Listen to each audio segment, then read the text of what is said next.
Welcome, everyone, to an NABC chat. I'm Andy Katz, pleased to be joined by Miami's Jim Larrañaga. And Jim, we are in year 3 of the pandemic, or third season, because the postseason was affected in 2020. But it's a little different. We thought things were normal, and then everyone got hit in December. We're hopefully on the back end of the postponements and cancellations. But what was it like to coach through a little bit of a regression in December and having to deal with this again? Yeah, Andy, it's been quite a dilemma throughout the country.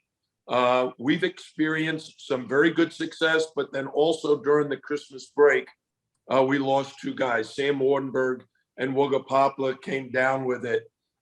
Everybody on my team has been double vaccinated, and I've been double vaccinated and have the booster. So does my staff.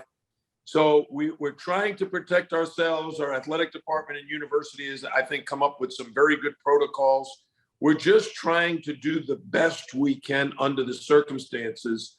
But unfortunately, so many games have been postponed, and you don't even know if they'll be able to reschedule those. Yeah, I mean, last year there was time built in. There was also no fans, so you didn't have to deal with tickets. Travel was a little bit different.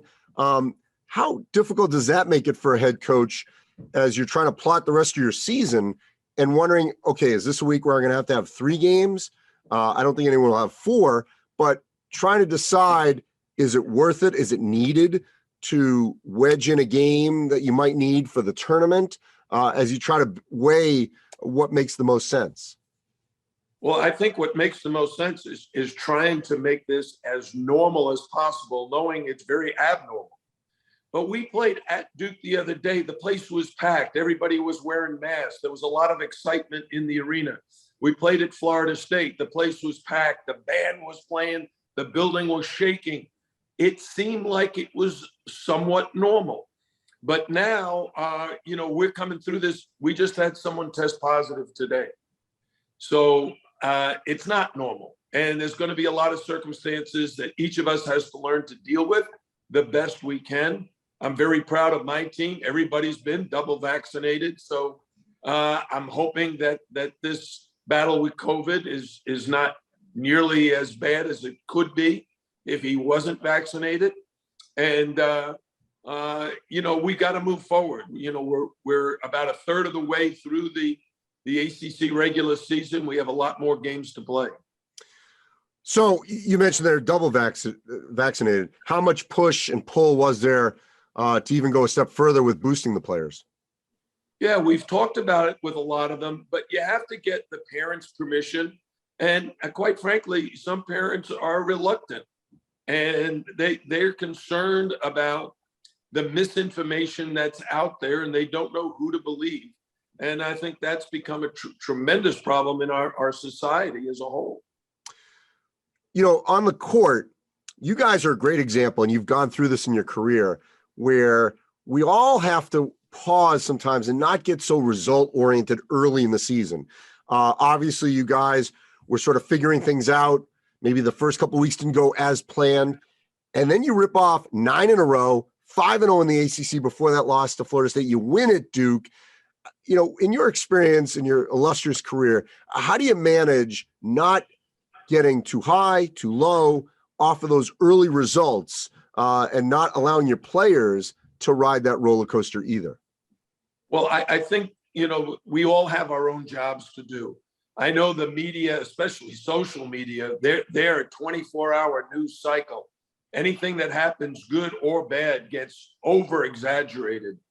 In our particular case, when we started the season, we knew we were going to go through a rough road because during the summer, my staff and I met and decided that we needed to create a new vision for our program because we did not have the size or bulk that a lot of teams in the ACC have. So we went to a 5-out offense and a little bit more of a scramble defense. And guys have to learn that. Plus, we have a lot of new guys. We have 3 freshmen and 2 transfers are brand new to the program. Plus, guys like Sam Wardenberg and Rodney Miller did not play at all last year due to injury. So if you take those 7 guys, that's half our team, and try to incorporate them into one cohesive unit. It doesn't happen overnight. It doesn't happen just in practice. You have to face opponents who are playing differently than you are. And that's why the preseason games were important to us.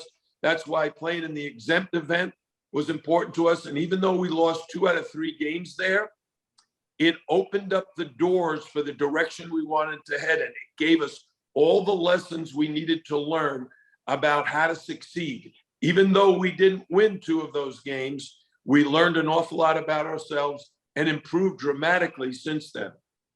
And speaking of lessons, future coaches will not get the opportunity to coach against Coach K in Cameron. This is his last season. You won your last game there against him.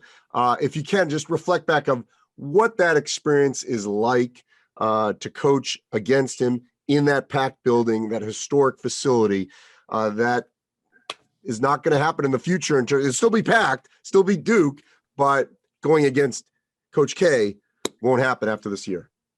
Oh, you mean Andy, the winningest coach in college basketball history, who has over 1,100 wins and has won national championships, has more guys playing in the NBA.